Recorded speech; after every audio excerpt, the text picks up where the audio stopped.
La guerre, c'est souvent l'histoire des fous qui osent l'impossible. Bonjour, je m'appelle Julien Moreau, j'ai 32 ans.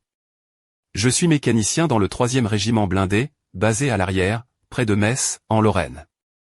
C'est novembre 1944, et je me tiens devant un char Sherman complètement hors d'usage. Officiellement, il est un total sinistre mécanique, avec une transmission détruite, un de ces cas que tout le monde aurait laissé tomber. Mais pas moi. Ce char, le numéro de série 30518-174, a déjà eu sa transmission cassée 3 fois en 2 mois. C'est un problème récurrent, surtout dans le froid infernal de cet hiver lorrain. Je suis loin d'être un mécanicien comme les autres. Avant la guerre, je bricolais sur les routes sinueuses des Vosges, bidouillant des moteurs de mobilette et de vieilles voitures pour échapper à la misère. J'ai appris à écouter les moteurs comme on écoute un ami. Et aujourd'hui, je suis convaincu qu'on peut faire plus avec ce Sherman que ce que les manuels disent. Que ce char peut devenir autre chose qu'un tas de ferraille. Ce soir-là, alors que mes collègues se résignaient à remplir les papiers pour déclarer ce char inutilisable, je sentais au fond de moi que je devais tenter quelque chose de fou. Quelque chose qui pourrait changer la donne sur le front. Ce char allait renaître, et pas comme un simple engin blindé, il deviendrait le plus rapide de toute la division. Plus rapide qu'une Jeep, imaginez ça. Je savais que beaucoup me prendraient pour un fou, mais pour moi, c'était une évidence. Il fallait pousser cette machine au-delà de ses limites. Je me rappelle encore le regard sceptique de mes collègues. C'est impossible, Julien. Le moteur ne tiendra pas, mais je connaissais cette bête, le moteur Continental R975, comme ma poche. Il était bridé, sous-exploité, conçu pour la fiabilité, pas la performance. Moi, je voulais libérer sa vraie puissance. Ce char allait courir comme jamais auparavant. C'est dans ce hangar, au cœur de l'hiver lorrain, que j'ai décidé de commencer cette folie. Alors que dehors, la neige tombait sans répit, je me suis mis au travail, déterminé à prouver qu'un simple mécanicien peut changer le cours de la guerre. Je veux vous raconter comment tout a commencé, ce qui m'a poussé à défier les règles et à transformer ce vieux char Sherman en une véritable bête de course. Le contexte était dur, très dur. Depuis le débarquement en Normandie quelques mois plus tôt, la guerre avait pris un tournant brutal. Nous étions à Metz, une ville stratégique, en plein cœur des combats pour libérer notre pays. Mais ce n'était pas seulement l'ennemi allemand qu'il fallait combattre, la mécanique de ces chars était un véritable cauchemar. Chaque jour, je voyais des blindés tomber en panne, immobilisés par des moteurs surchauffés, des transmissions cassées, des pièces usées. Parfois, c'était pire que les tirs ennemis. Pour chaque char détruit au combat, 2 autres étaient hors service à cause de problèmes mécaniques. Et ça, personne n'en parlait. Les officiers voulaient plus de puissance, plus de vitesse, mais les manuels et la hiérarchie nous limitaient à une vitesse maximale d'environ 42 km/h, et souvent moins en terrain accidenté. Pourtant, je savais au fond de moi que ce n'était pas une fatalité. Avant la guerre, j'avais grandi dans un petit village des Vosges, au milieu des forêts et des montagnes. J'avais passé des années à bricoler des moteurs, à modifier des mobylettes, à chercher la meilleure performance avec le peu de moyens que j'avais. J'avais appris à écouter les moteurs, à déceler leurs faiblesses, à les pousser au-delà des limites. Ce savoir-faire, je l'appliquais maintenant à ces chars. Mais ma hiérarchie n'était pas toujours d'accord. On me reprochait souvent mes modifications non autorisées, mes idées hors normes. Pourtant, je savais que c'était la seule voie possible. Le déclic, c'est arrivé quand j'ai vu la transmission de ce Sherman encore une fois cassée, là, devant moi. Ce char avait été tiré d'un champ de bataille, abandonné, déclaré irréparable. Mais je voyais au-delà du métal tordu et de la rouille.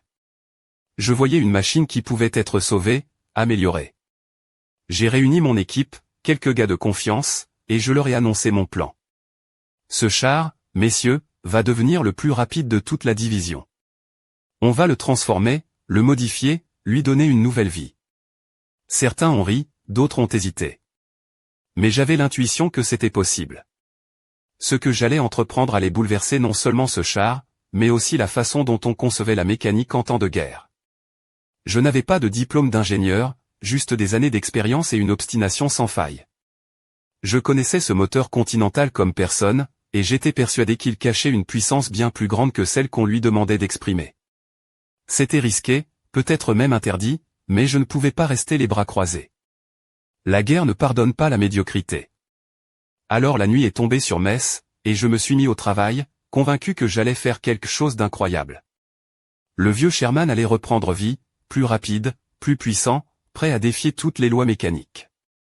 Je savais que ce que j'allais faire allait choquer, mais c'était la seule chance que nous avions. Et je vous promets, ce n'était que le début d'une aventure qui allait marquer l'histoire. Je vais vous raconter maintenant les préparatifs, les détails de cette transformation qui allait rendre ce char Sherman unique en son genre. Ce n'était pas une simple réparation, ni une amélioration banale. Non, c'était un véritable défi technique, une révolte contre les règles établies. Pour cela, il me fallait tout repenser. Je me suis mis à étudier le moteur Continental R975 dans ses moindres détails. Ce moteur, standard sur les Sherman, était réputé fiable, mais bridé volontairement pour ne pas le pousser à ses limites. Sa puissance officielle était de 400 chevaux, mais en réalité, je savais qu'il pouvait en fournir beaucoup plus. Je m'étais inspiré de moteurs d'avion que j'avais vus dans des manuels et des magazines techniques, et j'étais convaincu que ce moteur pouvait atteindre 500 chevaux, voire plus, avec les bons réglages. Pour cela, j'ai commencé par augmenter le taux de compression dans les cylindres. Une opération délicate, qui consistait à usiner les culasses pour réduire le volume de combustion et ainsi augmenter la pression. Cela ne pouvait pas se faire à la légère, car trop de compression risquait de casser le moteur, mais j'avais confiance en mon expérience. Ensuite, j'ai retravaillé le carburateur, en utilisant des pièces récupérées sur des avions allemands capturés. Ces jets de carburant permettaient une meilleure atomisation, donc une combustion plus efficace. Mais le plus audacieux fut la modification du système d'allumage. J'ai avancé le calage de 8 degrés, ce qui permettait au moteur de démarrer plus tôt la combustion, libérant ainsi plus de puissance. Ces ajustements étaient risqués, mais je savais que c'était la clé pour atteindre les performances que je visais. Enfin, j'ai renforcé le compresseur volumétrique, ou surcompresseur, en augmentant la pression de suralimentation de 20%. Cela signifiait que le moteur recevait plus d'air compressé, ce qui augmentait la puissance sans augmenter la cylindrée. Mais pour supporter cette puissance supplémentaire, il fallait aussi renforcer la transmission.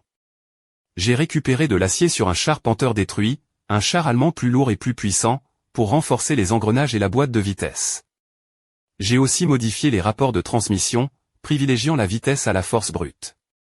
Le châssis n'a pas été oublié, j'ai remplacé les ressorts par ceux d'un chasseur de char M10, plus rigide, et modifié les amortisseurs pour mieux encaisser les efforts.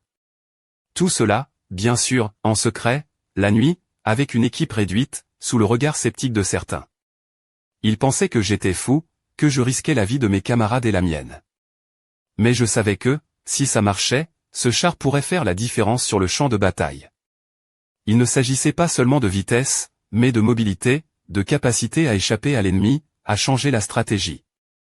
Le Sherman, souvent considéré comme l'anté-lourd, allait devenir un bolide sur chenille. Pendant 6 semaines, nous avons travaillé sans relâche. Chaque modification était testée, corrigée, améliorée. Les nuits étaient longues, le froid mordant, mais la détermination était plus forte que tout. Nous vivions pour ce projet fou. Je sentais que nous étions sur le point de créer quelque chose d'unique, quelque chose qui pourrait changer la guerre. Alors que décembre approchait, le char numéro 30518-174, que nous avons surnommé « le coureur des Vosges », était prêt pour son premier essai. Je savais que ce que j'allais voir allait dépasser toutes mes espérances, ou bien tout s'effondrer dans un fracas mécanique. Mais je n'avais plus le choix. Le moment était venu. La nuit du 21 décembre, il était 2 heures du matin lorsque nous avons enfin allumé le moteur du « coureur des Vosges ». L'atmosphère dans le hangar était électrique, une tension mêlée d'excitation et de doute planait sur l'équipe. Je me tenais aux commandes, entouré de mes fidèles compagnons, Pierre, le chauffeur expérimenté, chargé de dompter cette bête mécanique, Louis, son adjoint, prêt à intervenir à tout moment, Henri au canon, et Marcel à la mitrailleuse. Tous savaient que cette nuit serait décisive. Le rugissement du moteur Continental modifié résonnait plus profond, plus agressif, comme un fauve réveillé. Ce n'était plus le ronron familier d'un Sherman classique, mais un grondement puissant qui promettait la vitesse. Pierre enclencha la transmission, et lentement, le char s'élança sur la piste d'essai dégelée. À 20 km/h, nous dépassions déjà la limite habituelle. À 25, le sourire de Pierre s'épanouissait, de l'émerveillement dans les yeux. Je donnais les ordres, la voix ferme, continue d'accélérer, Pierre. Montre-moi ce que tu as. Sous mes doigts, les instruments indiquaient que tout tenait, la température moteur restait stable, la pression d'huile parfaite. À 35 km/h, le char semblait presque flotter sur la piste, une légèreté incroyable pour un engin de plus de 30 tonnes. Puis, la vitesse grimpa à 40, puis 45 km/h. C'était une folie, un exploit mécanique que personne n'aurait cru possible. Louis cria soudain dans l'interphone, « Sergent, la température monte un peu, mais rien d'alarmant. Le moteur tient bon. » Je sentais l'adrénaline courir dans mes veines. Ce char roulait plus vite qu'une Jeep, plus vite que n'importe quel véhicule blindé allié ou ennemi. Nous étions en train de réécrire les règles du jeu. Au 78e km/h, non, pardon, je me suis trompé, à 47 km/h, Pierre freina doucement. Le silence qui suivit fut lourd de stupéfaction. Nous étions assis là, dans ce blindé qui venait de pulvériser toutes les limites connues. Puis, un éclat de rire jaillit, franchissant les murs du char. « On vient de faire 47 à l'heure dans un Sherman, bande de fous », s'exclama Pierre, sa voix vibrante d'une joie pure. Je sortis du char, inspectant chaque pièce, chaque boulon. Rien n'avait cédé, tout fonctionnait parfaitement. Le châssis, la transmission, le moteur, tout tenait. C'était un miracle mécanique, un triomphe de notre obstination. Ce char qui n'était qu'un épave au début de l'hiver venait de devenir une machine de guerre à la vitesse inouïe. Le lendemain, la nouvelle circula doucement dans le dépôt. Certains doutaient, d'autres étaient incrédules. Mais moi, je savais que cette victoire était le fruit de mois de travail acharné, de nuits blanches, de prises de risques insensés. Ce char allait changer le visage des combats à venir. Je me demandais déjà comment nos supérieurs allaient réagir. Ce genre de modification n'était pas autorisé, et pourtant, les résultats parlaient d'eux-mêmes. Nous avions entre les mains une arme secrète, un atout que personne ne soupçonnait encore. Mais je sentais aussi que cette histoire ne faisait que commencer. Car dans la guerre, rien n'est jamais gagné d'avance, surtout quand on joue avec le feu. Et moi, Julien Moreau, j'étais prêt à continuer ce combat, quoi qu'il en coûte. Les jours qui suivirent le premier essai furent intenses. Le coureur des Vosges n'était plus qu'un secret bien gardé parmi nous, l'équipe de mécaniciens et les quelques officiers de confiance. Mais le moment était venu de mettre cette machine à l'épreuve dans des conditions réelles, loin du hangar et des pistes d'essai. La bataille faisait rage, et chaque tank comptait. Le 24 décembre, à l'aube, nous avons reçu l'ordre de rejoindre la réserve divisionnaire. La bataille des Ardennes avait éclaté quelques jours plus tôt, et les Allemands lançaient une offensive féroce. Chaque véhicule capable de bouger était requis au front. Avec une certaine appréhension, je savais que notre char allait bientôt découvrir le véritable test, le feu de l'ennemi. Avant de partir, nous avons passé la veille de Noël à préparer le coureur. Pierre et Louis vérifiaient chaque système, Henri chargeait les obus de 77 mm, Marcel s'assurait que les mitrailleuses étaient prêtes à cracher le feu. Le char brillait sous les lumières du dépôt, presque fier, comme un cheval de course prêt à s'élancer. Le matin du 25 décembre, alors que le froid mordait encore plus fort, nous avons pris la route vers le sud, à travers des routes gelées et verglacées. La colonne de chars avançait lentement, chaque virage et chaque montée mettait à rude épreuve les machines. Mais le coureur suivait, rapide, agile, répondant à chaque ordre avec une réactivité nouvelle. Le 27 décembre, près du village d'Autan, en Belgique, notre moment est arrivé. Les renseignements parlaient d'un groupe ennemi, composé d'au moins une douzaine de chars Panthers, d'artillerie automotrice et d'infanterie motorisée, qui avaient percé nos lignes. Leur objectif, couper en deux régiments d'infanterie français. La situation était critique. Nous faisions partie d'une force de 16 Sherman envoyés pour intercepter cette percée.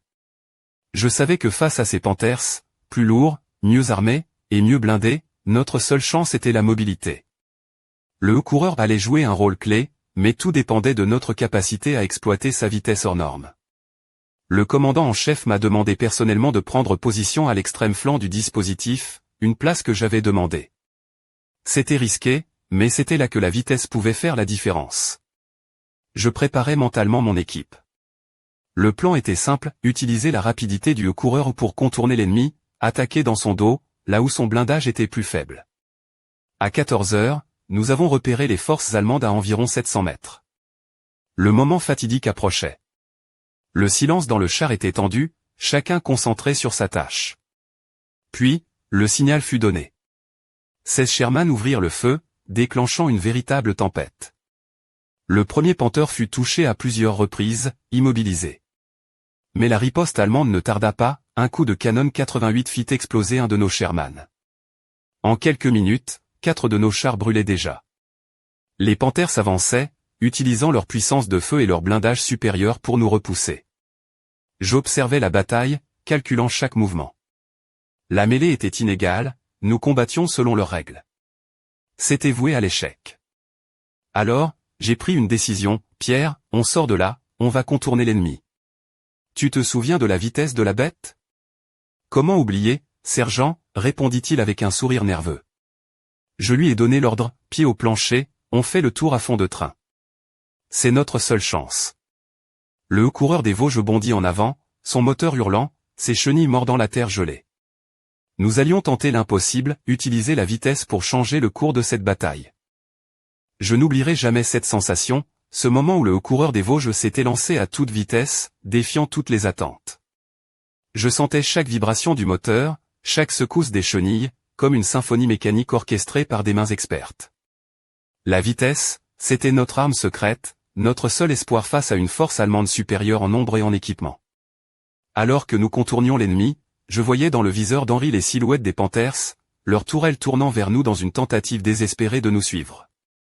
Mais leur blindage lourd et leurs canons puissants ne pouvaient compenser leur lenteur. À 30 km à l'heure, ils perdaient déjà du terrain. À 35, ils étaient dépassés, incapables de pointer rapidement leurs armes sur notre cible mouvante. Le coureur filait à près de 45 km à l'heure, une vitesse folle pour un char de ce poids. Je sentais l'adrénaline monter dans mes veines, le froid mordait mon visage à travers les fissures de la casquette mais rien ne pouvait m'arrêter. Nous étions devenus une flèche blindée, insaisissable, presque surnaturelle. En moins de 2 minutes, nous avions parcouru près de 1000 mètres, contournant complètement la position ennemie. C'était l'endroit que j'avais prévu, où leur blindage était le plus faible, à l'arrière. Je criais dans l'interphone, « Henri, cible 3 Panthers à 400 mètres, fais chaque tir compter. » Henri, vétéran aguerri, pivota sa tourelle avec une précision mortelle. Le premier obus pénétra la fine armure arrière d'un Panther, détruisant son moteur. La panique gagna les rangs allemands quand ils virent leur flanc vulnérable attaqué. Le deuxième tir fut tout aussi efficace, et le troisième fit exploser la tourelle d'un autre Panther dans un fracas terrifiant. C'était un coup psychologique majeur. Les Allemands, pris à revers par ce tir rapide et précis, commencèrent à perdre leur cohésion. Leur offensive vacilla, leur morale s'effondra. Profitant de ce chaos, les autres Sherman avancèrent, appuyant notre attaque. La bataille dura encore une vingtaine de minutes. Au final, 8 Panthers furent détruits ou mis hors de combat, dont 3 par notre coureur des Vosges. Côté américain, nous avions perdu 6 Sherman, des pertes douloureuses, mais notre victoire avait un goût amer nécessaire. Je pris le temps d'inspecter notre char après l'assaut. Il avait subi des efforts immenses, les manœuvres violentes avaient mis à rude épreuve chaque composant. Mais tout tenait. Le moteur, bien que chaud, fonctionnait parfaitement, la transmission était intacte, la suspension résistait. Notre travail avait payé. Cette journée a marqué un tournant dans ma vie, mais aussi dans la guerre. Le coureur avait prouvé qu'un char pouvait être plus qu'un simple blindé lent et lourd. Il pouvait être rapide, agile, capable de changer le cours d'une bataille par sa mobilité. Je savais cependant que cette histoire ne resterait pas sans conséquences. Modifier un char de cette façon, sans autorisation, c'était jouer avec le feu. Le commandement allait tôt ou tard s'en apercevoir, et les répercussions pourraient être lourdes. Pourtant, en ce moment, seul comptait le sentiment d'avoir accompli l'impossible. J'étais fier, mais aussi inquiet. Car si cette victoire avait été rendue possible par notre audace, la suite restait incertaine. Le destin du coureur des Vosges et de son équipage allait bientôt se jouer, dans un jeu dangereux entre innovation et règlement. Quelques jours après cette bataille incroyable, j'ai été convoqué au quartier général de la division, à Metz même. Je m'attendais au pire, une sanction, un conseil de guerre, peut-être même une cour martiale. Après tout, je n'avais pas obtenu l'autorisation de modifier ce char. J'avais bravé les règles, risqué la sécurité de mes hommes, et mis en péril la chaîne de commandement. Mais ce que j'ai trouvé à mon arrivée m'a laissé sans voix. Au lieu d'un tribunal, c'est un général qui m'attendait. Le général Pierre Duhamel, un homme à la stature imposante mais au regard curieux. Il m'a tendu un dossier épais, rempli des rapports de combat, des témoignages des officiers et des hommes ayant participé à l'assaut. Caporal Moreau, m'a-t-il dit d'une voix grave, on me rapporte que votre char s'est déplacé à des vitesses hors normes. Que vos modifications ont permis de renverser le cours d'une bataille. Expliquez-moi. Je n'avais pas le choix. Je lui ai raconté, sans rien cacher, toutes les modifications que j'avais apportées au moteur, à la transmission, au carburateur, au système d'allumage. Je lui ai parlé de notre travail de nuit, des risques encourus, de notre détermination à sauver des vies sur le terrain. Le général m'écoutait attentivement, sans interruption. Puis vint le moment délicat. Caporal, vous avez enfreint les règlements militaires, mis en danger vos hommes et le matériel. Théoriquement, cela pourrait vous coûter votre carrière. Une pause. Mais vos résultats sont là, incontestables. Vos modifications ont permis de sauver des vies, de gagner du terrain. Que proposez-vous pour l'avenir? Je sentais la tension dans la pièce. Je savais que ce moment pouvait changer ma vie à jamais. Mon général, je crois que ces modifications devraient être étudiées, validées, et appliquées à plus grande échelle. Pas seulement pour notre régiment, mais pour toute l'armée. Avec une formation adaptée et un encadrement rigoureux, nous pourrions améliorer la mobilité de nos blindés sans compromettre leur fiabilité. Le général Duhamel hocha la tête, un léger sourire aux lèvres. Très bien, caporal Moreau. Je vais demander que soit lancé un programme d'expérimentation officiel. Mais vous comprenez que, pour l'instant, tout cela reste confidentiel. Et que vous devrez continuer à faire preuve de prudence. Je sortis de cette entrevue avec un mélange d'espoir et d'appréhension. Mon travail allait peut-être enfin être reconnu, mais il restait dans l'ombre, fragile comme un secret bien gardé. J'en profitais pour former quelques mécanos de confiance, leur transmettant mes méthodes, ma manière de comprendre le moteur au-delà des manuels. Mais ce n'était pas fini. Un autre défi m'attendait, convaincre les ingénieurs et les officiers de la validité de ces modifications, face à leur scepticisme et à leur peur du changement. Ils voyaient d'un mauvais œil cet homme du terrain qui, sans diplôme ni autorisation, prétendait révolutionner la mécanique militaire. Alors que je pensais avoir franchi une étape, je réalisais que la véritable bataille venait de commencer. Entre les règles rigides de l'armée, les jalousies, et les risques techniques, il fallait encore se battre pour que cette innovation voie le jour. Mais j'étais prêt.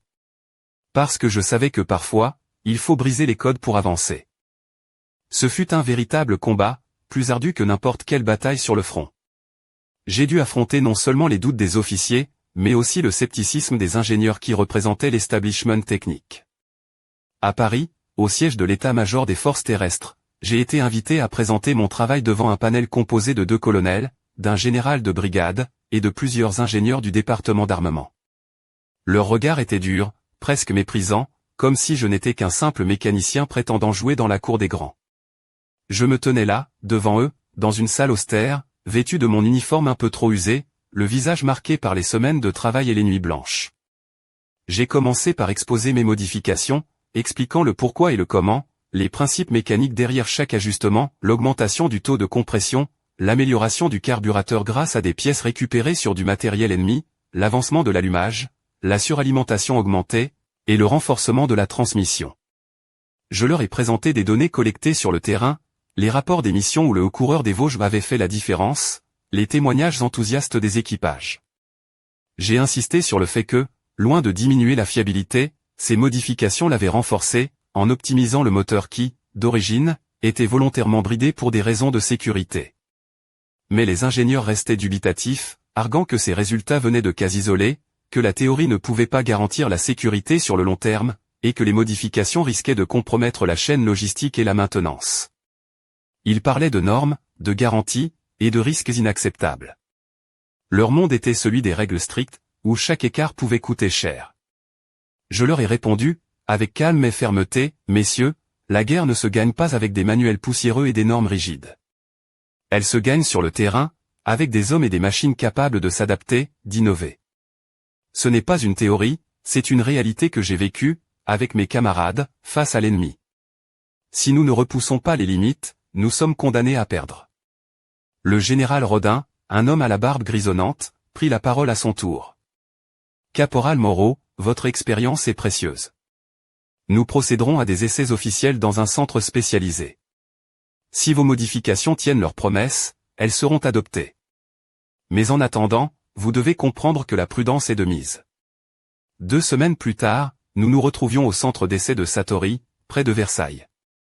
Là, pendant 3 jours, les techniciens ont soumis un Sherman modifié à une batterie de tests rigoureux, vitesse maximale, accélération, endurance, résistance en terrain accidenté, fiabilité des composants.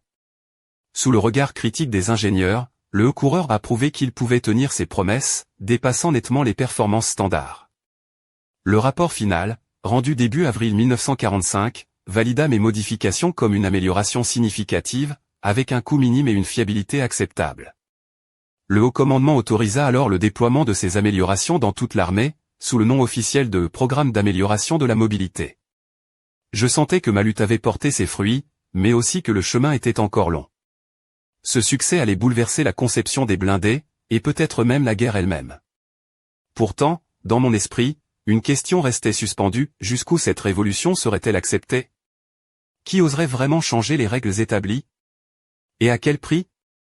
Ce que nous avions accompli avec le coureur des Vosges allait bien au-delà d'une simple amélioration technique. C'était une révolution silencieuse qui menaçait de bouleverser tout l'équilibre des forces sur le front. Imaginez un char Sherman, ce mastodonte de 33 tonnes, capable de filer à presque 50 km à l'heure, défiant les lois de la mécanique et les préjugés des experts. Les rumeurs sur notre machine extraordinaire se répandaient à la vitesse d'un feu de forêt. Les équipages des autres régiments parlaient avec admiration et envie de ce char qui semblait doté d'une vie propre, capable d'échapper aux Panthers allemands, de changer le cours des batailles par sa mobilité inégalée. Les commandants, d'abord sceptiques, commençaient à envisager la possibilité d'un nouveau paradigme dans la guerre blindée. Mais cette réussite déchaînait aussi des passions et des rivalités. Certains officiers voyaient d'un mauvais œil cette nouveauté, craignant que la remise en cause des normes et des procédures ne déstabilise la discipline et la hiérarchie. Les ingénieurs, jaloux de leur savoir-faire théorique, peinaient à accepter qu'un simple mécanicien autodidacte ait pu surpasser leurs calculs et leurs prévisions. Dans les coulisses, la bataille politique faisait rage. Des voix s'élevaient pour réclamer un contrôle strict, des tests supplémentaires, voire l'abandon pur et simple du programme. Pourtant, les faits étaient là, nos chars modifiés perdaient 23% moins d'engins en combat, et leur efficacité au tir augmentait significativement.